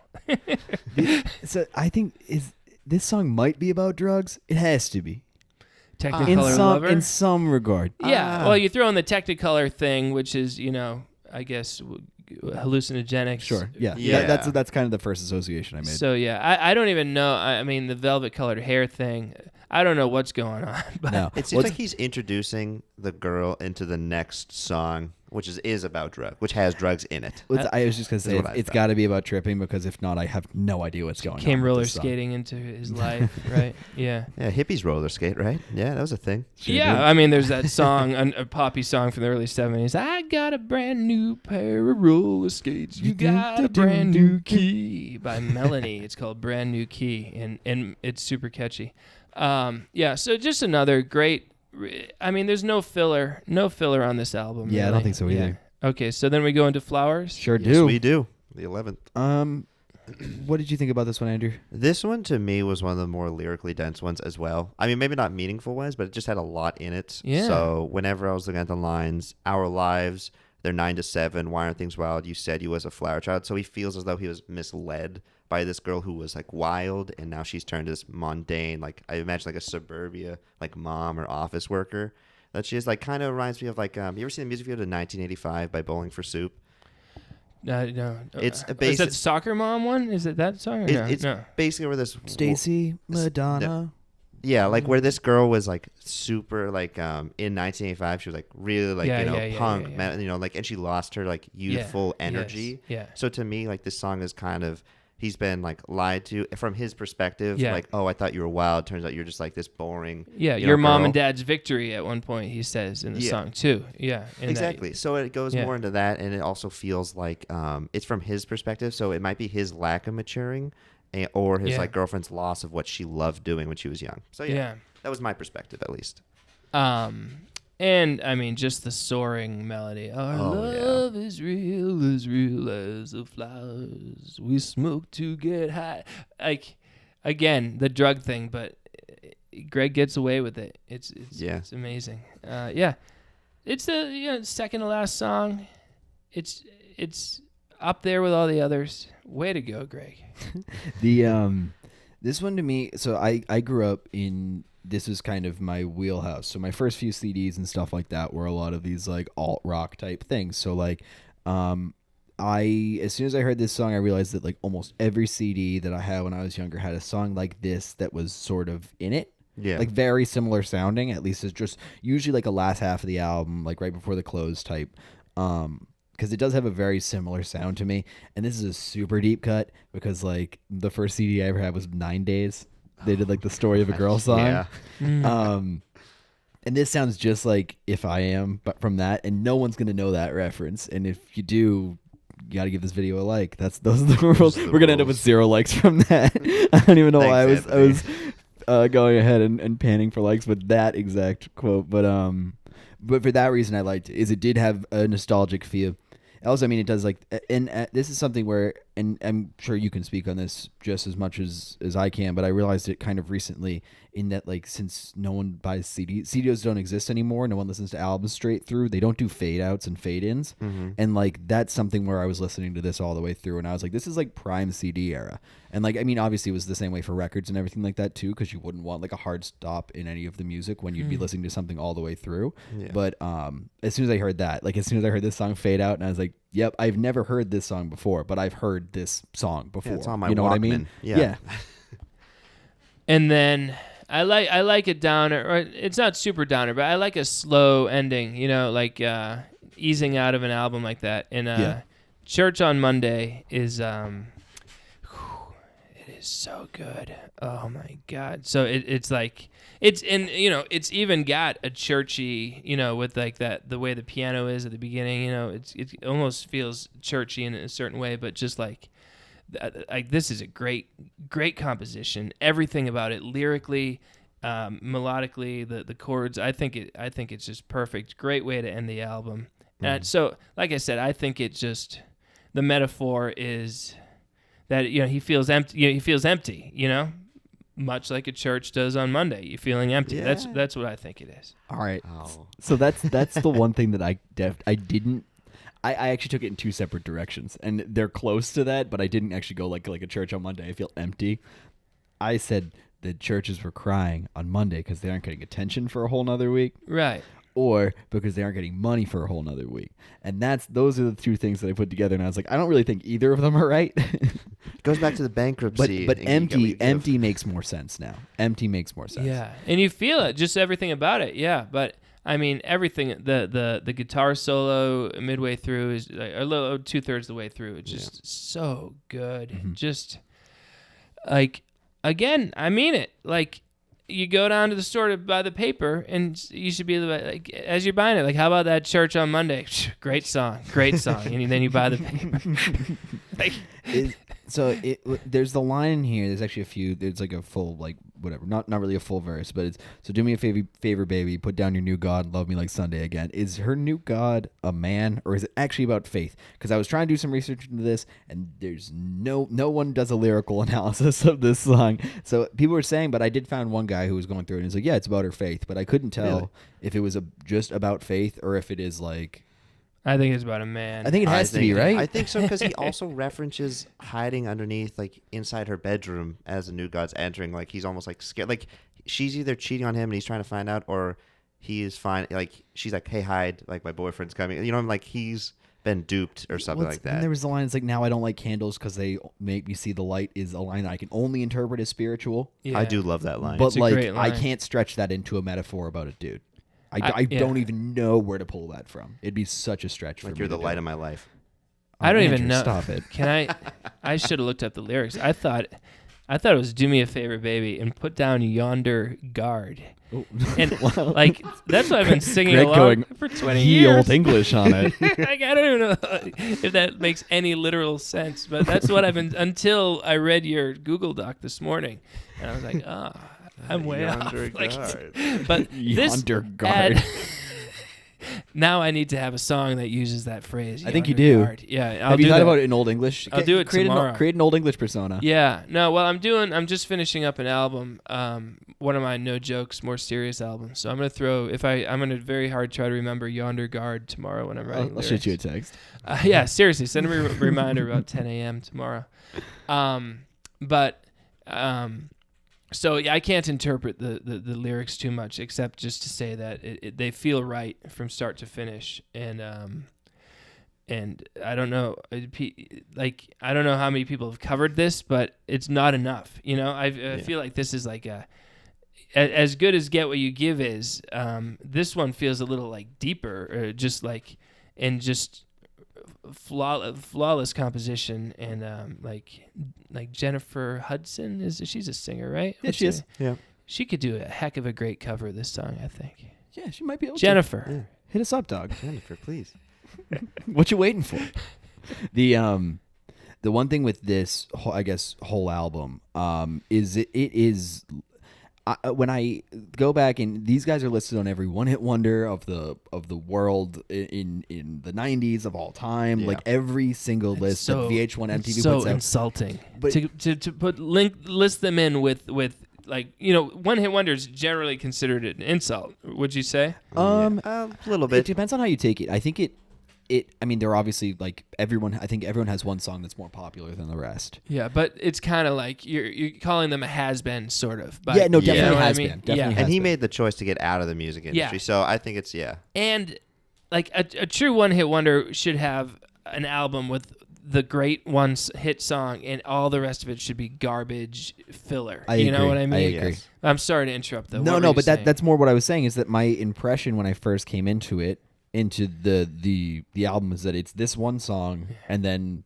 the whatever, all the fluff around it, Yes. so it could actually be released on an album. You They could must have tour been on it. surprised when I suggested this. Well, no, because I thought they had more than. So I didn't know the name of the album, because the name of the album wasn't the name of the song. I would have assumed that maybe the name of the album was Get the what name you of the give. song. Wasn't because the they were one hit seventh wonder. track? Yeah, but like I went through, and when you suggested it, I was like, oh, it must be like one of their other albums. So I was like, I'll give it another listen. And then I looked at it and I was like, they have this is 12 the one. songs. Yep. Yeah. Well, technically, they do have one bonus one that sounds nothing like I the gotta rest look of that it. up. Yeah. Do you want me to? I can play a little sure. bit of you. Well, I'll listen to it All at right. home. I don't Fair want to enough. mess with your copyrights. And Good did point. you like Thank it you. or what? It was different. Yeah.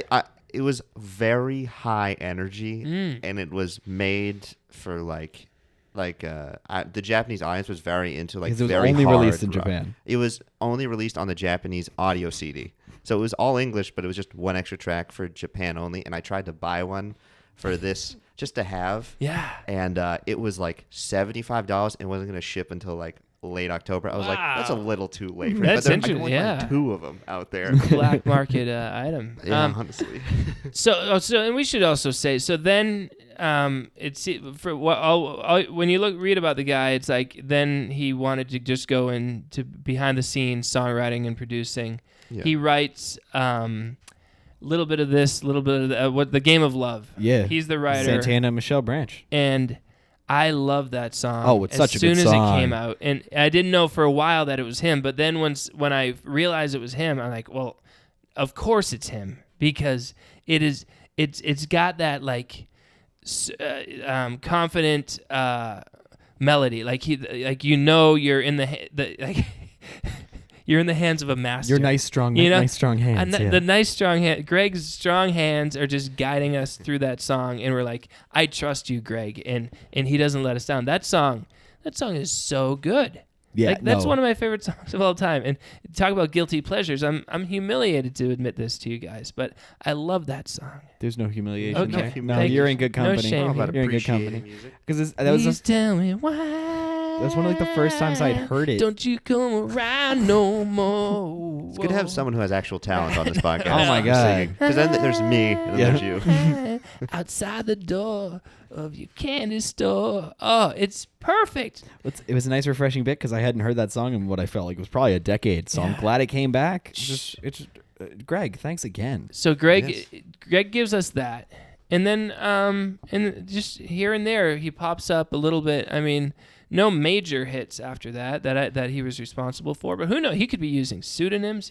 I think he's written every hit song. So there was then. one song that came out from him that it was released on basically like an old like music sharing website back in the mid 2000s. It was probably 2005, 2006. I saw that came out. And people were convinced that it was him. It was released under just a random pseudonym.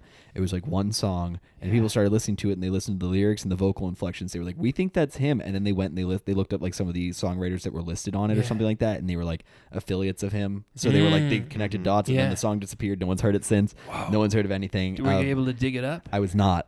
Trust me, I tried. I could not find it. But he did talk about like mending fences.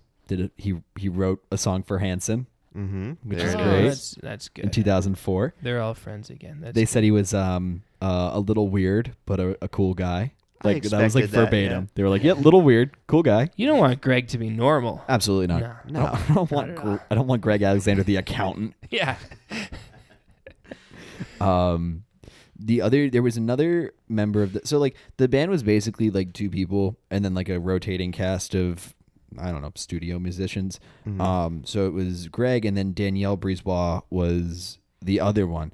And she has a pretty interesting story too, because her and Greg have kept working on stuff years later. Not like together, because they haven't released any new music, but like they've been doing work with other artists. Yeah. She wrote Unwritten by Natasha Bedingfield. And she also wrote one of my favorite pop songs of all time, and Pocket Full of Sunshine. So, I mean, way to go. Hit maker. Now, did she, I know Get What You Give was co-written, but was it co-written with her? I think it was co-written by her. Okay, well. I think the both of them were the only songwriting credits on it. Right, because I feel like it's like pretty much all him, except for maybe just that one track on the album on this album. Am I right? I think that's right. He also wrote that with Rick Knowles. Oh, Rick Knowles is the co-writer. That's You're right. yes. Okay. But though Danielle's got a credit in Someday We'll Know. Yep. Mm-hmm. And then otherwise, that's it. Yeah. But way to go, Danielle. Well done. Honestly, yes. I mean, obviously it's Greg's baby, but Danielle can more than hold her. You carried it to term, Danielle. Yeah. I did send her an email. I found. Did you? I found she has like a website with like from 2013, like a really old look website, and I sent her an email like asking her questions, like saying like we're big fans, and no response yet. Yet. When did you send it?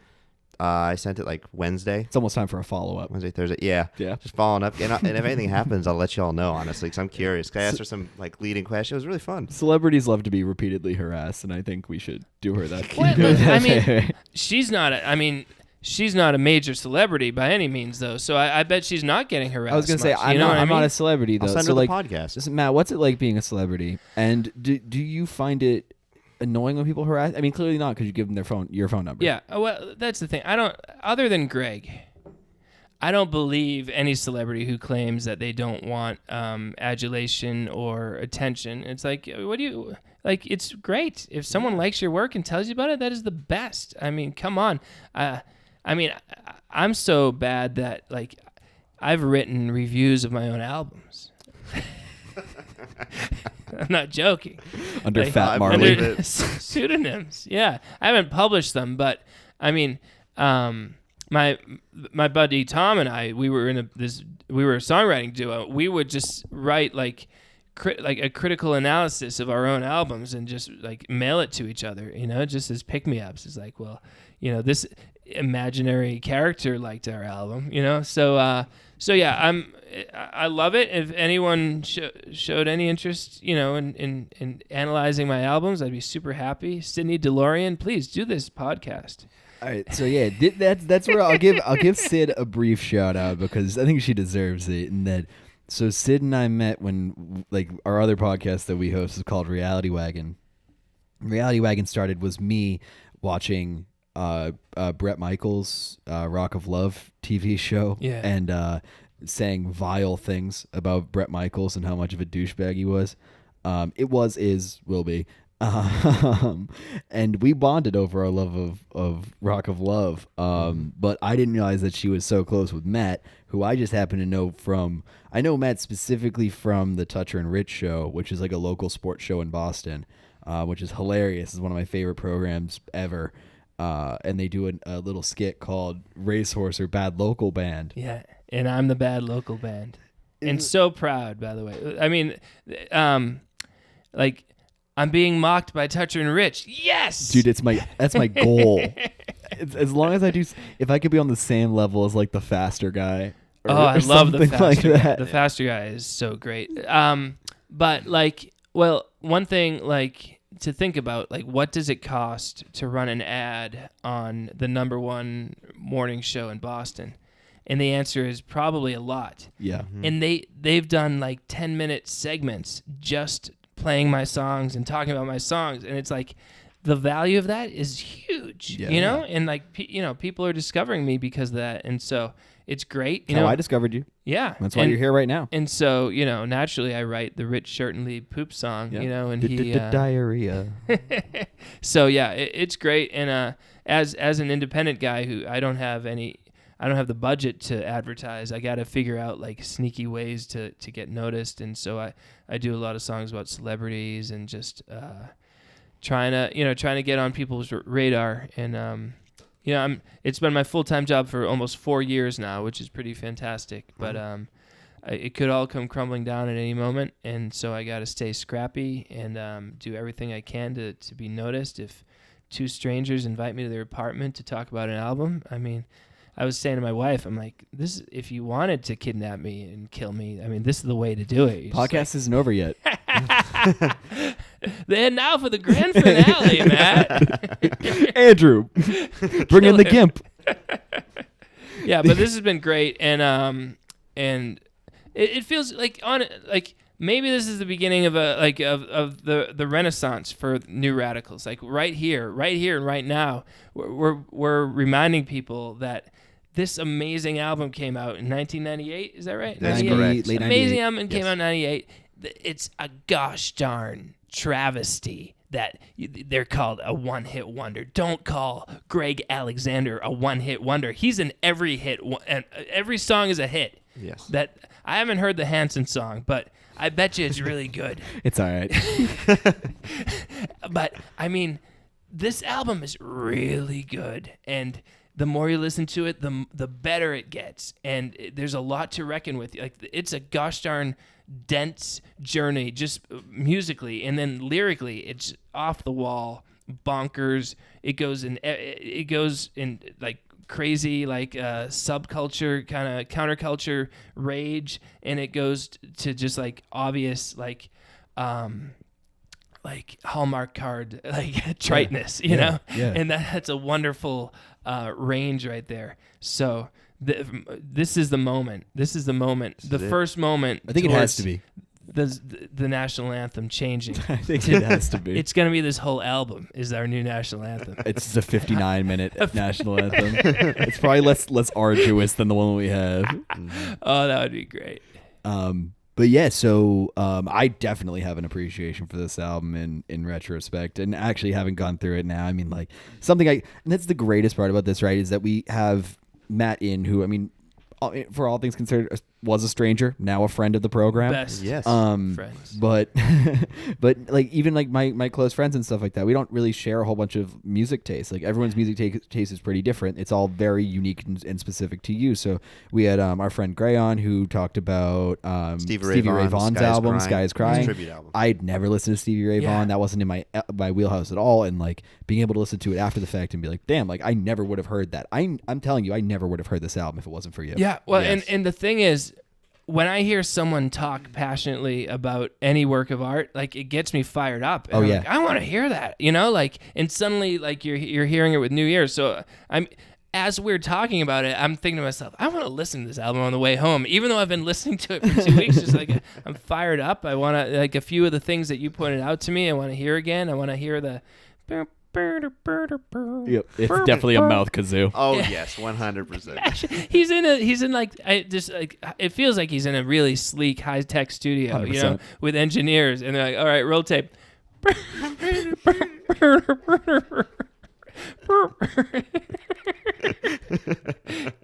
All right, that's the one. Well, it took 18 takes. I finally got my mouth kazoo right. Oh yeah, I'd love to hear the behind the scenes. Like we spent 3 weeks on that mouth kazoo. What was track. left on the cutting room floor? But yeah, no. So great album. What did you think about All in All? All in all, I thought it was a solid album. I mean, pretty much, I love that it felt like kind of there was two parts of the album where it just transitioned after the title track from like kind of sad and a little bit straight into like happiness, and then the church. The song was obviously another sad one. It felt kind of like a circular album. Like it brings you through sadness, happiness, sadness. So I could like re-listen to it. Like it just felt like it was a journey and a super cohesive unit together. And it's definitely something like you said. I would have never. I know. You get what you give. That's it from Scooby-Doo 2. I would have never heard any of these other songs if not. And now I like half of the songs now are on various playlists of mine. Cool. And I'm like, this is amazing. I love this. And that's the whole reason, like you were saying, like why we wanted to start this podcast, all about appreciating music, finding new things, talking to our friends, best friends about our music and about their music, their taste. And I've really loved talking with this. Last thing, knowing you knew me from the Touch and Rich show, were you like, wait, this man is like deficient, like this is obvious, this man is like mentally not even there? Like, did you think so? Sydney DeLorean probably made it easier for you to make walk into my kitchen, there are no sharp objects okay out. Because the way I'm portrayed on that show is like what's that they play like the Alfred Hitchcock music after they play so, Fred Toucher. So, I mean, I thought I was the brave one for coming to the strange house, but frankly, you're the brave ones for letting me in. Sydney hyped it up, and she was right. I mean, she was like, it's going to be, she was like, he's a big personality. It's going to be super easy to talk to. And she wasn't kidding. No. You've been super easy to talk to. Sounds like you've talked into a mic at least 20,000 times. Oh, yeah. I feel very comfortable here. But yeah, thanks, Sydney DeLorean. She's got a bunch of podcasts. Yeah, she does. She does. All of them. The Shade Palace is a great podcast. Sex, Drugs, and Spirituality is a great podcast too. Decency with DeLorean. I haven't heard that one. Oh, it's great. That's Sydney solo, kind of bearing her soul into her voice memos. Good stuff. And then Bored and Sober is the one with Zach. Yep. Just really talented. They've been doing it for like 10 years. I didn't realize she'd been doing it for like 10 years. I didn't know podcasts were around 10 years ago. Yeah. But, she's a trailblazer. Definitely. So Matt, we wanted to thank you very much for coming in. But first, you have a lot coming up. Go ahead and take a minute to plug your stuff, dude. If anyone's allowed to travel to the state of Massachusetts on October 25th, buy a ticket to my show, the Motern Extravaganza. It's a 5-hour show. You get tickets on my website for a mere $42, and for the $42 you get 5 hours of. It's like you feel like you've accomplished something just by sitting there for 5 hours. I like it. It's outdoors, so marathon. You're out of breath at the end. You can breathe. You can breathe the fresh air and feel safe, which is a concern for a lot of people in these unprecedented times. They're unprecedented. Did you hear? This pandemic is so crazy. Let me tell you. Unprecedented. But yeah, we're gonna do like 55 songs, and there's apple cider donuts. I'll be there for those. I got 100 apple cider donuts. Listen, I'm not kidding. I was on the fence. Apple cider donuts big in. So if you want to meet 100 of them, Music Discovery Club, individually wrapped. Ooh, individually like wrapped. A personal gift. I love this. So everyone feels safe and secure. You're eating your individually wrapped donuts, and there's a fire pit. Man, what more can you ask for? Those trees won't go up at all. Go to moternmedia.com and click on Extravaganza, and we'll see you there. Currently, there are going to be 12 people in the audience. 14. 14 now. 14. You got 14. No pressure, but if you came, you would not regret it. So, Matt, thank you very much for coming in. It's been absolute blessed. And listen, tell you what, we're Twitter friends now. We're real life friends now. Heck yeah. Mm-hmm. You ever want to come back on again? Talk about whatever you want? Yeah, I definitely want to do this again. Yeah. For sure? For sure. Yeah, because I got a lot of favorite albums. Yeah, come back. This was super easy. We just talked for like an hour and a half, hour 45 minutes. Oh, wow. No, not even Didn't even feel didn't like even break that. a sweat. Yeah. I know. My knees haven't locked at all. Yeah. Oh god. Yeah. My No lower stretching. back feels perfect. We It's all did it. that posture. It is. My posture is delightful now. Oh no, my posture sucks. But yeah. So thank you very much for coming on, and thanks for listening to this episode of Music Discovery Club. It's been a blast. Thanks, Yes. everybody. Talk to you guys later. Talk to you later. Thank you guys so much for listening to this episode of Music Discovery Club. This was a blast to record with Matt. He's since departed us. Rest in peace. But no, this has been a wicked fun album to record. Something I never would have listened to if he wasn't here. And hopefully everyone that's been kind of listening along too is kind of feeling the same way. That's kind of the whole element of this. It's a music discovery club. And in the spirit of a music discovery club, we've given you guys about a week to know exactly what this album is, right? Yes. And we are ecstatic about moving forward. Hopefully we'll see Matt in the future, and he seemed pretty excited about coming back, so hopefully we can corral him in at least one more time. But yeah, so in the meantime, so you don't miss any updates from us, you should go ahead and follow us on Twitter at MDC Show. That is in Music Discovery Club Show. And same deal on Instagram as well. We're active on both. We engage with everyone who's on there, just trying to kind of build a good fan base and get everybody involved who wants to be involved. If you want to listen to this or watch this, sorry, my headphone wire's a little wrapped up. If you want to listen to this or watch this, so for listening, we're on iTunes, Music Discovery Club on iTunes, on the podcast app. You can go ahead and give us a listen there. Toss us a subscribe, and then go ahead and you can give us 5 stars and a comment. Those are super helpful, especially when we do such diverse albums and stuff like that too. You can actually see what they are. You can follow along with us even if it's albums that you've never heard of before. It helps us with our related search terms, so definitely toss us a comment. Get us out there as much as we possibly can be, trying to get on that Hot 200 chart. Absolutely, man. I'd love to be right up there with you. We're on the same podcast, so yeah, we're gonna be there No, together. I meant there like together. Okay. Buddy. All right. We're not gonna have competing podcasts. That was never in question. But yeah, so you can also follow us on Spotify too. Spotify is a pretty good podcast platform for us. You can follow us there. You'll get automatic downloads into your listening device. Those downloads are sick for us. We love those because those are our only real trackable source of anything. But yeah, so definitely give us all your engagement on those platforms. That's super helpful. We're also up on YouTube too, though. So it's ANMC. So Anthony N. M as in Mary. I hate there's a mirror right here because I can see you the whole time. A as in Anthony, N as in Nancy, M as in Mary, C as in Charles. There you go. Studios. That's on YouTube where you can see us. So we upload for here, for all of our MDC show podcasts. You can also see our Reality Wagon podcast, which is our other podcast we do about reality TV. Those are fuck me. Yeah, go ahead. Yeah. You know. What? We're gonna do a hard cut there. Okay. Or maybe not hard cut. Fuck, because it's live. It's not. What do you mean? We're not live? Yeah, we can just hard cut that out. We'll hard cut that then. What was I even talking about? What else did I have to say? You said all of it, and then you kept going on the ANMC thing. No, but as you can watch us on ANMC. Like, comment, subscribe.